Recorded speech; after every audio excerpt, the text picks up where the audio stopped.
Hello, everybody, and welcome back to the DUBCAST with Dubside. Yes, here we are again. We took a break last week, so I hope everybody isn't too put off by having to wait 2 whole weeks to hear the next episode, but here we are.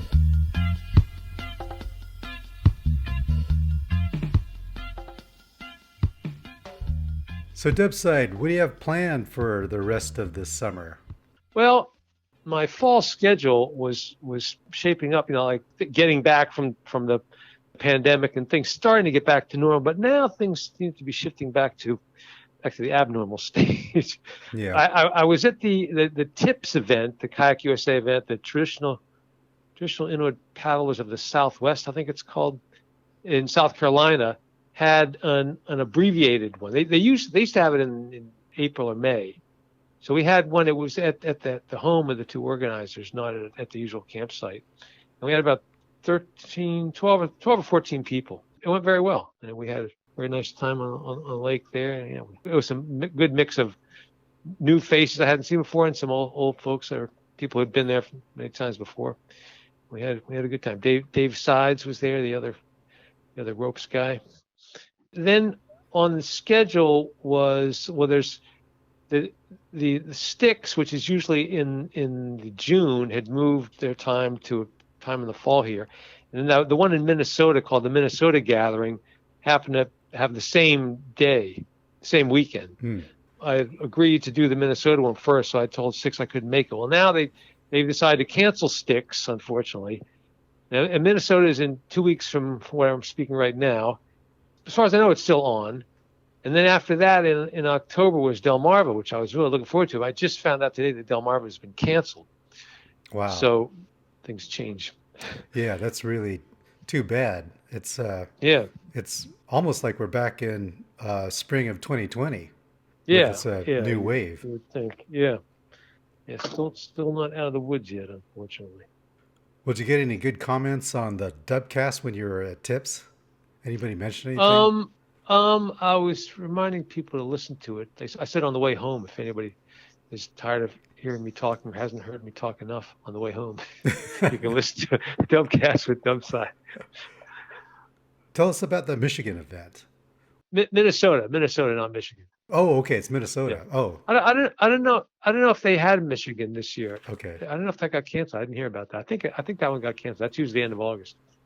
Okay. Their element is harpoon throwing. They'll make up a special harpoon throwing contest. And Sipka, who's one of the guys up there, is really big on harpoons, so they tend to enjoy that. What's the location like in terms of the water and the conditions? And they're at a summer camp now. I think it's a Boy Scout camp, and they have a castle. Well, it's called a castle.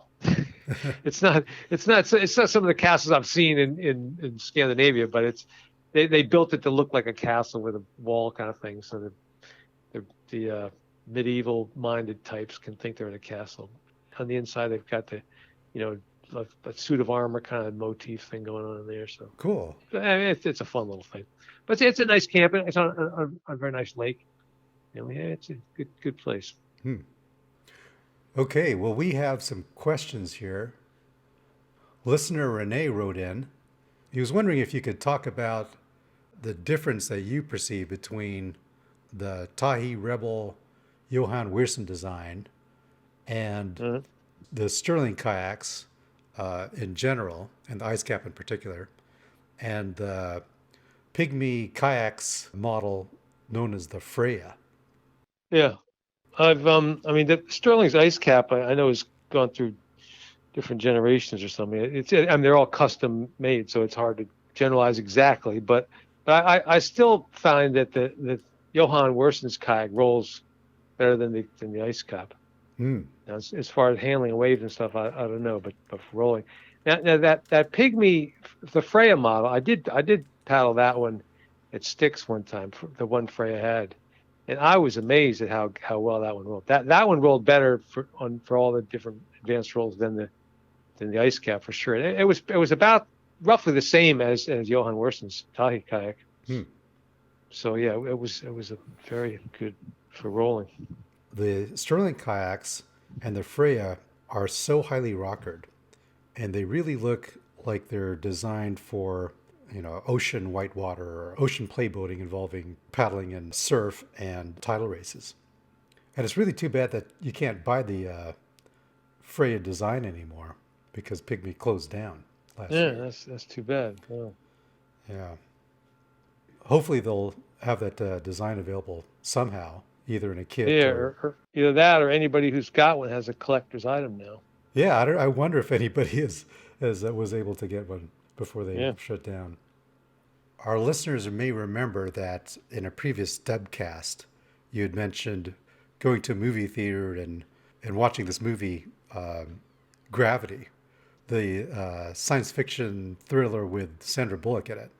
Oh, yeah, Sandra Bullock and George Clooney, yeah. Close to the end of the movie, you mentioned the scene where she was speaking to someone and it turned out to be someone speaking Greenlandic. She heard on the radio, she heard the voices in another language, and it was Greenlandic. Yeah. Well, it turns out that the son of the director of Gravity had made a short film based on that scene that depicted the other side of the conversation. Cool. Yeah, and you can find it on YouTube, and it's called Aningaaq. So it's a 7-minute film. Okay. And it has a lot more spoken Greenlandic in it. Oh, yeah. Cool. Okay, it says, during a pivotal scene in Gravity, Sandra Bullock's character, Ryan Stone, trapped inside a Russian space capsule with little hope of survival, makes contact with a male voice speaking via radio in a foreign language. What unfolds on the other end of that fractured conversation, complete with a barking dog and crying baby, is the subject of the short film by Jonas Cuarón, son of director Alfonso Cuarón, who co-wrote the screenplay for Gravity with his father. Yeah. So there you go. Yeah, 2013. And it's called Aningaaq. Let's see if I can play some of it here.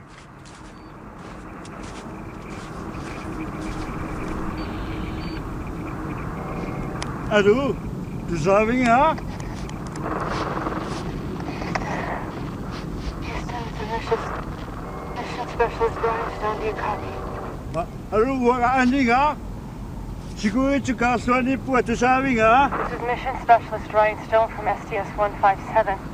All other astronauts on the mission are dead. Houston, do you copy? Tu savais kid. I'm stranded in the Soyuz spacecraft without any fuel or oxygen left. I'm feeling dizzy. Nou, als ze niet namen, we zijn serieus.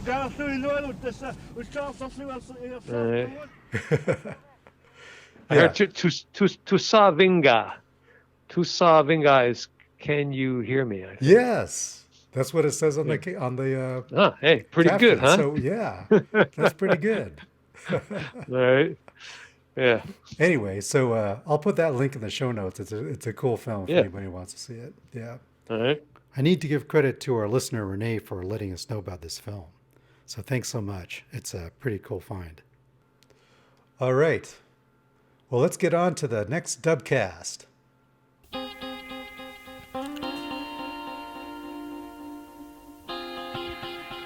Welcome to the Dubcast with Dubside. This is Dubcast number 12. I'll tell you about 3 guys who showed up on the traditional kayaking scene in the early 2000s and went on to have an impact and influence on kayaking that is still felt to this day. And they called themselves the Walden Pond Scum. As I've said before, I attended the Delmarva Paddlers Retreat the first time in 2001. And in those early years, there was a group of instructors who had been going for quite some time. Guys like Ray Killen was one of those, and his wife Margaret Killen. She was instrumental in helping me to get my role the first time. I think the best roller back in those days was a guy named Steve Burkhart. And those folks were sort of easing out and starting to fade away, as we all do eventually, making way for a new crop of instructors to come in. And Robin Snow, the Delmarva organizer in those days, was always on the lookout for new people to bring in for doing the instruction. And 3 guys started to attend Delmarva, and their names were Dan Siegel, Turner Wilson, and Will Bigelow. And these 3 guys had been kayaking at a pond in Massachusetts known as Walden Pond, a place with a very long history. That is the pond that Henry David Thoreau had his sojourn at back in whenever that was, 100, 200 years ago. Wrote a book about it. So that pond, it takes you maybe an hour or so, the better part of an hour to walk around that pond. It's about that size. So there's a beach area, there's a parking lot, there's a tourist thing, and then if you hike all the way around to the edge, other side, you can find the ruins of the cabin where Thoreau stayed. But in the summer, in the warmer months, there's a beach there, and you can swim, and you can put boats in the water. So these guys, Will and Dan and Turner, were in that area, and on a regular basis, they would go and go kayaking on that lake. And they took to the Greenland stuff and started practicing rolling. And all 3 of them, as I understand, came from a background of coaching soccer. So they were quite aware of the ideas involved in conveying a physical activity to someone else. And I came from a background of just being able to do all the roles, but I didn't really understand coaching. It's taken me years to get familiar with that. But they, from the start, they'd done all the coaching in soccer, so they really had a handle on teaching somebody else how to roll. And they analyzed it very carefully and bounced ideas off each other for several years and really understood the art of rolling a kayak and the art of conveying that to someone else. And Dan has told me in years subsequent that there was a guy on that lake who I guess would practice. It's large enough you can practice your forward stroke, do your racing stuff. And this guy was an older guy. His name was Bart Hathaway, and he was knowledgeable about kayaking and sea kayaking and used the Euro paddle from that time era there. And as I understand it, so he saw them with this funny-looking Greenland paddle, as the fellow kayakers on the lake. But this paddle, he didn't think much of the paddle. That old antique design is not really nearly the proper effective thing to use for kayaking like we use in modern times. And over the course of quite some time, for years and years they were practicing there, they managed to eventually get Bart to try this Greenland paddle. And I don't know exactly how long the process took, but eventually, as Dan will say, Bart came to really understand and appreciate what the design of that paddle and what that offered. And he was heard to say, "I've been doing it wrong my whole life." And it took him that long to fully appreciate the genius of that design. And I'm sure these days there's still, Euro paddlers who will argue about the merits of different designs, but there is something to the Greenland paddle, and this guy picked up on it. And so Bart has long since passed away, but they always pay tribute to him and his ideas, and that giving respect to the Greenland paddle after being a die-hard racer with the Euro paddle for many, many years. So if you've got a lake with people swimming all the time and sunbathing and hiking and doing other things, and you go out with a kayak on a regular basis and flip it over again and again and again, you'll attract some measure of attention. And I'm told there was a guy at Walden Pond, one of the regular swimmers, and he noticed this kayak activity, and I guess he somehow got familiar with the fun-loving, crazy approach from the Pond Scum folks, and somehow he worked into a thing where he could go sneak up on them and flip them without them, with no warning. And I guess, after enough, realizing that they were into that, they didn't mind that, and I'm sure he respected other people who didn't want to be flipped, but he knew who he could flip, and so they started calling him the Walrus, and you never knew when the walrus was going to strike. And so, leaving yourself open to be flipped at any time, I imagine, if you've got a good roll, you can be ready. But, of course, this guy, I guess he was as mischievous as they were, would take to flipping them at the worst possible time. So imagine you've got a hatch open, you're trying to get your lunch out, or you're adjusting your sunglasses, or you're turned around sideways, or you've just taken your spray skirt off. That's when he's going to hit you. I imagine that would cut into someone's enjoyment of relaxing in a kayak on a lake, but you would develop a very reliable roll.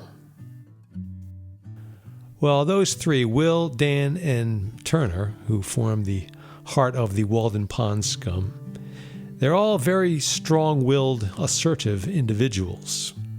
Along with that assertiveness, they bear a certain rebellious streak. I'll give you an example of that. Delmarva has about usually 100 people or so, average. So it's a large group, and you can't really keep track of everyone's names. So they've taken to name tags, so you can see who someone is, call them by name. And so when you come to register and sign in, they have your name tag printed up, and sometimes these are laminated with a little clip so you can get wet in the water, so you can have it all the time. And Dan, I remember one year, he would the day, the Friday or Thursday, whenever people are showing up, he is taking his name tag and switching it with someone else.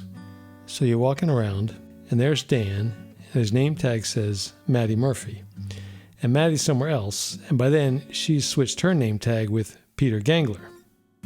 Now that would be a funny little joke thing if you did it, say, Sunday afternoon, after you've gotten familiar with everybody and the name tags have sort of fulfilled their use. But, of course, Dan does it as people are coming in, which effectively obliterates the whole purpose of having a name tag to begin with, making a joke out of it, and that's that Walden Pond Scum thing, that rebellious streak, just to mess up your whole thing if they're going to do something.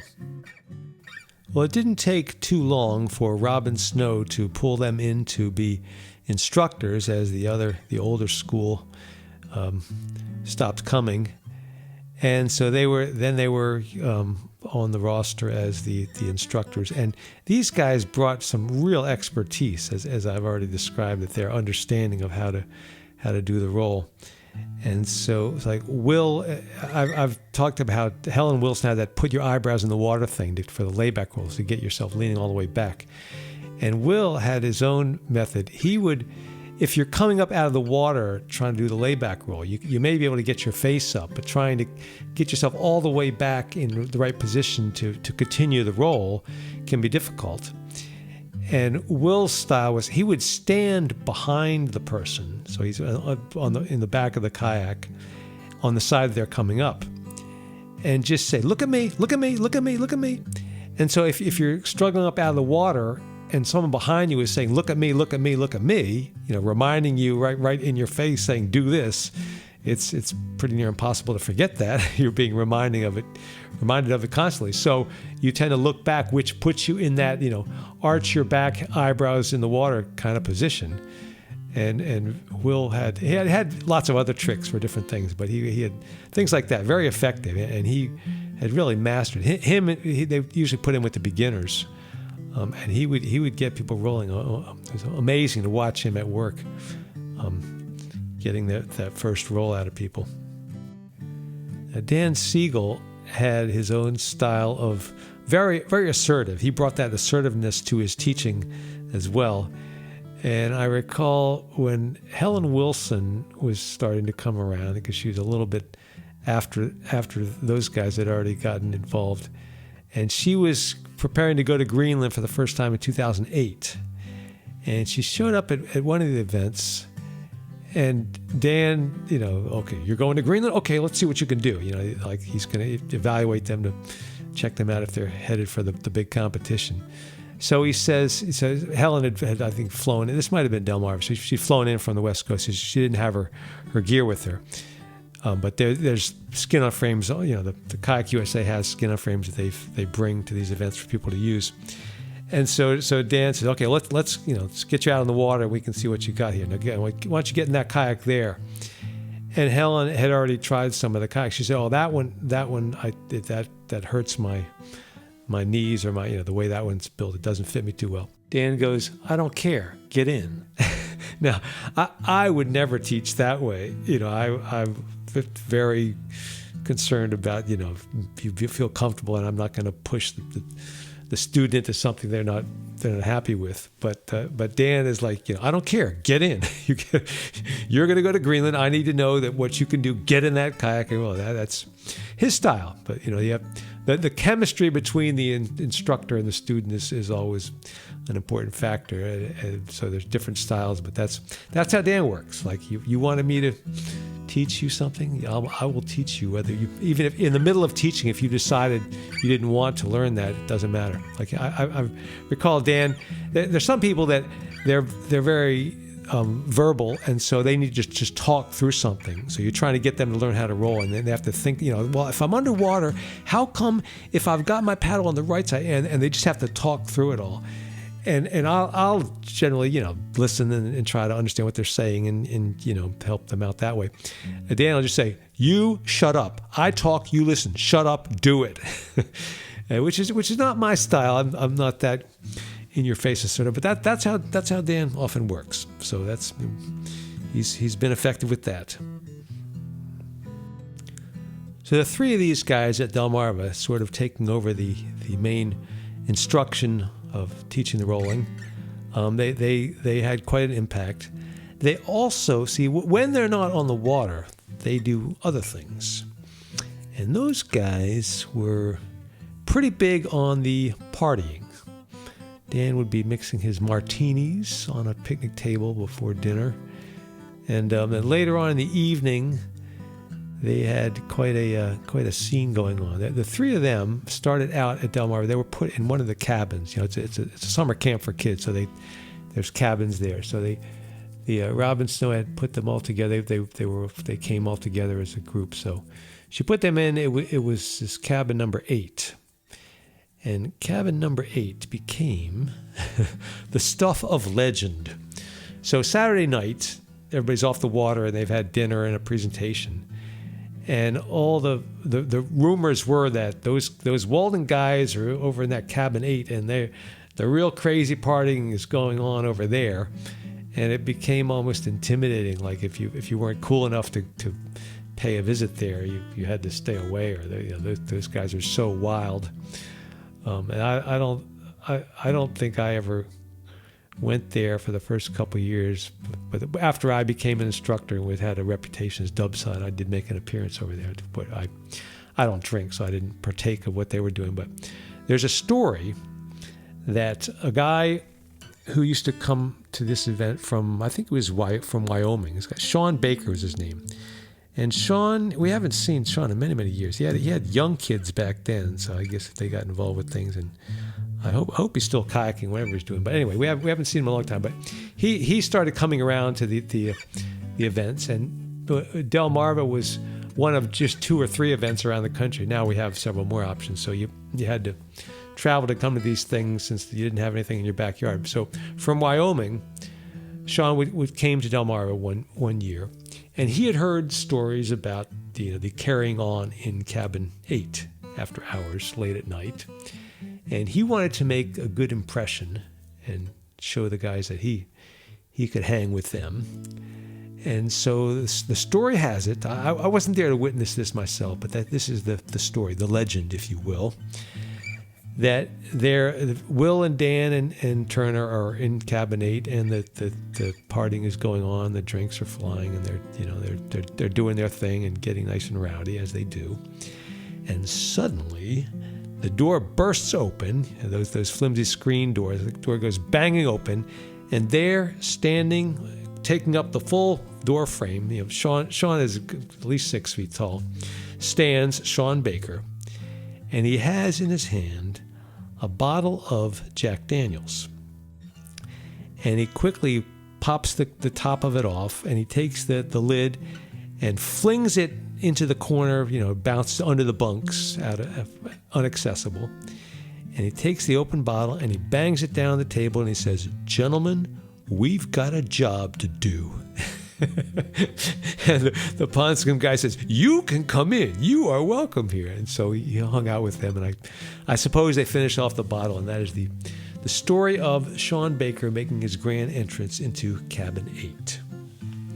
Well, as the years went by and they were full-fledged instructors and took over the instructor task, they moved up to some of the buildings with showers and where the instructors a little more comfortable accommodations.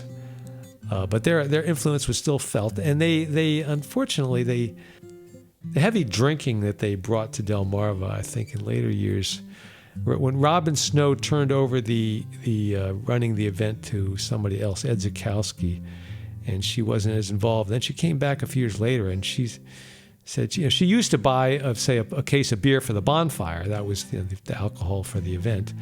But when she came back, she was horrified to see just these bottles of empty hard liquor all over the place after the Walden guys. It wasn't just in cabin 8; it was all over the camp. So I think they had to kind of scale that back somewhat. But that was the Pond Scum influence, for better or worse. The three of them also had a habit of playing practical jokes on each other throughout the whole weekend.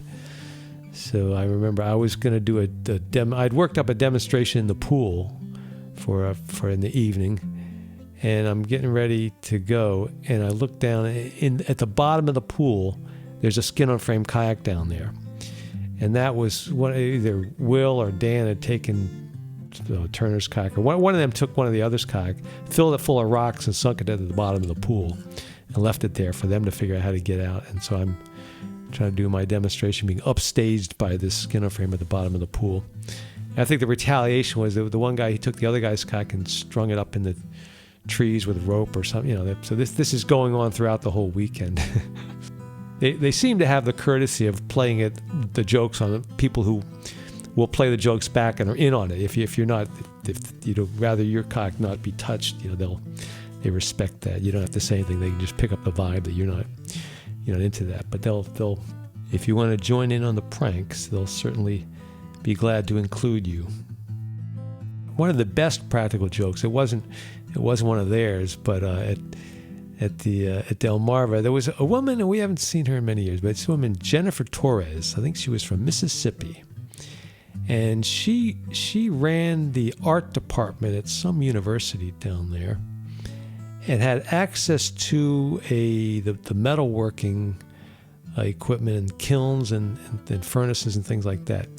And so she had made a Greenland paddle out of cast iron.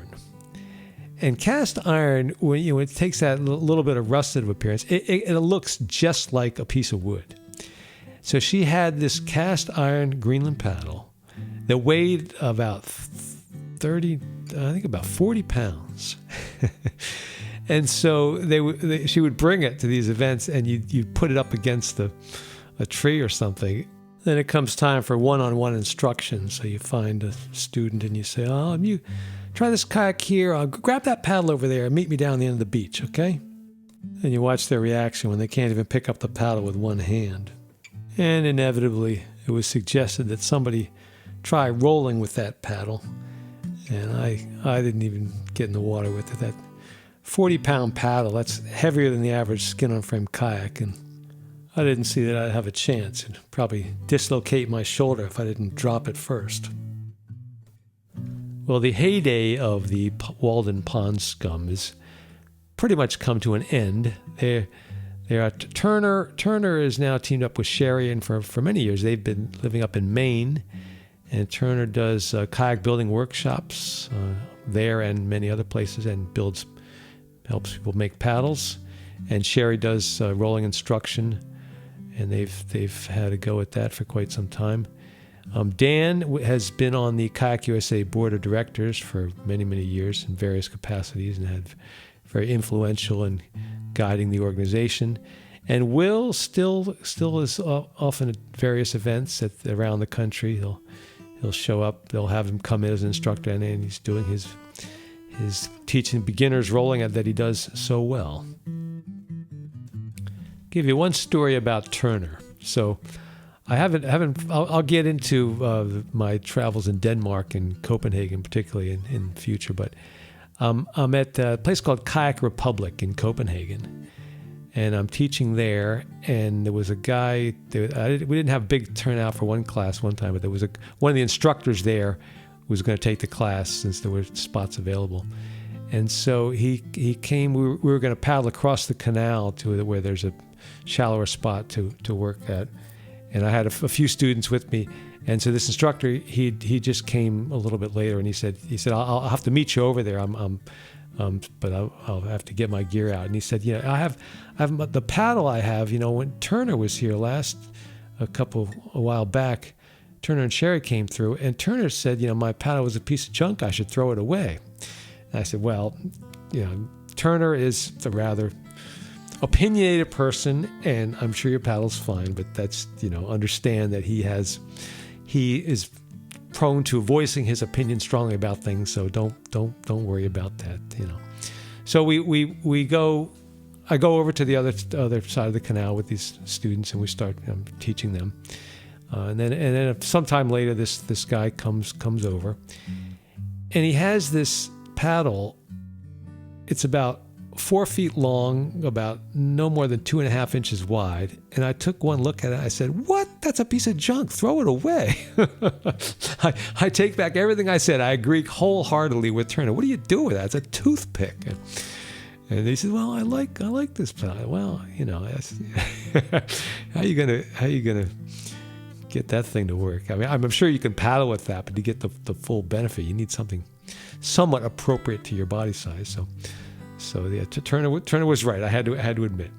And I think that the next year I saw that guy. I was in Copenhagen next year, and I ran into him again. He said he'd given that paddle to somebody. I think it was a kid, maybe a daughter or something. Anyhow, that's where it would have been appropriate to. But he wasn't using that paddle anymore, which I was happy to see.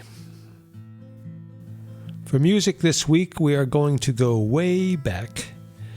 This is an era way before Aningaaq. The late 1980s, there was a group called Zikaza, Zikaza, and they put out a number of CDs. Were fairly influential back then, and they had a guy, their chief songwriter and frontman. His name is Siva Flesher, and he wrote several songs. Some of them have become very popular, almost anthems, and I'll talk about that another time.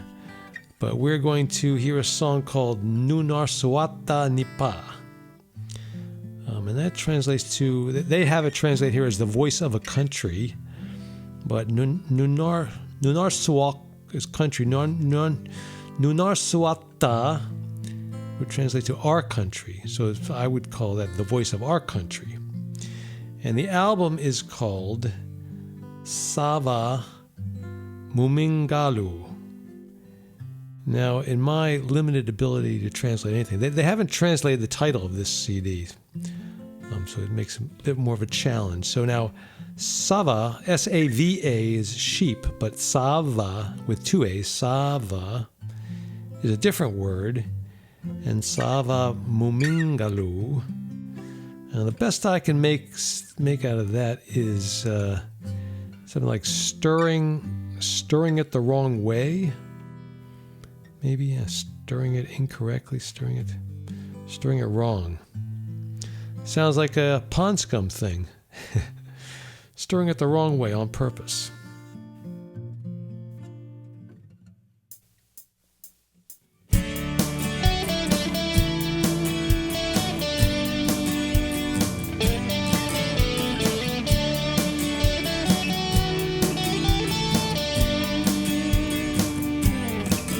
Nasuatanipa Angalero Nesola Inotuere Nepugumi Inuiat Atasutat Sapangina Lerneri Pununa Kisema Sire Nepugumi Nasata Akutasu Piyumanangine Paput Uanga Suak Pinashdugu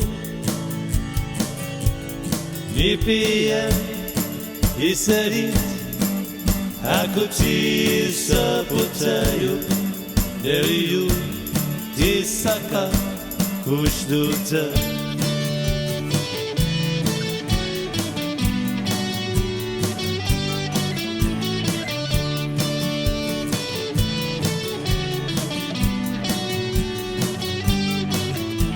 Katitanipa Atakineru Nesona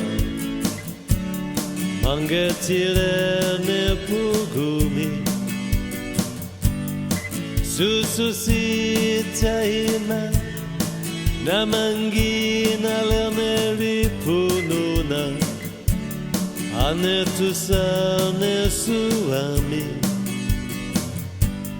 Malita Iumasasu Pisingi Nalana Papu Agine Suak Pinashdugu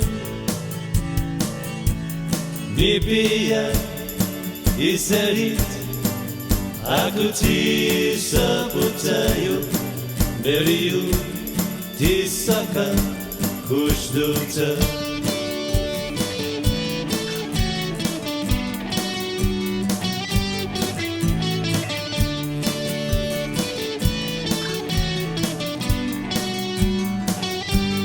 Malita Iumasasu Pisingi Nalana Paput Angine Suak Pinashdugu Nipia Isarit Akuti Saputayu Neriyu Tisaka Kushduta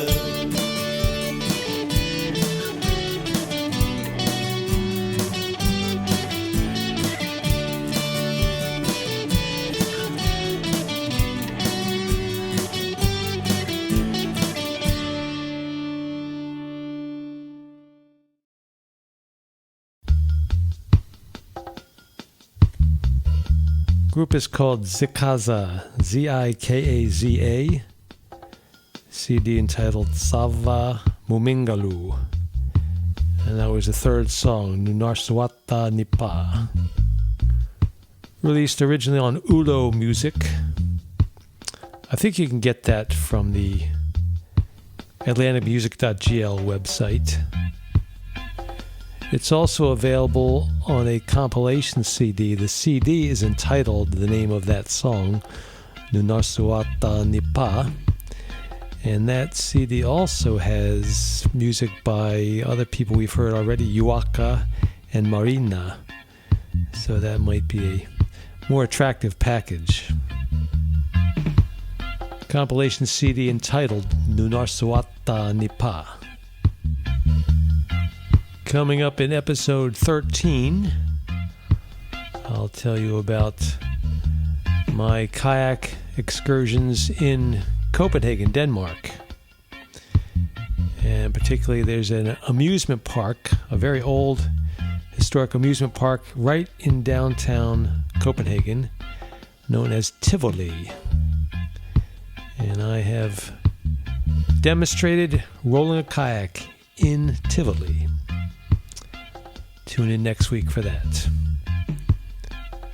Until then, this is Dubside telling you that everything is okay. Aningaaq.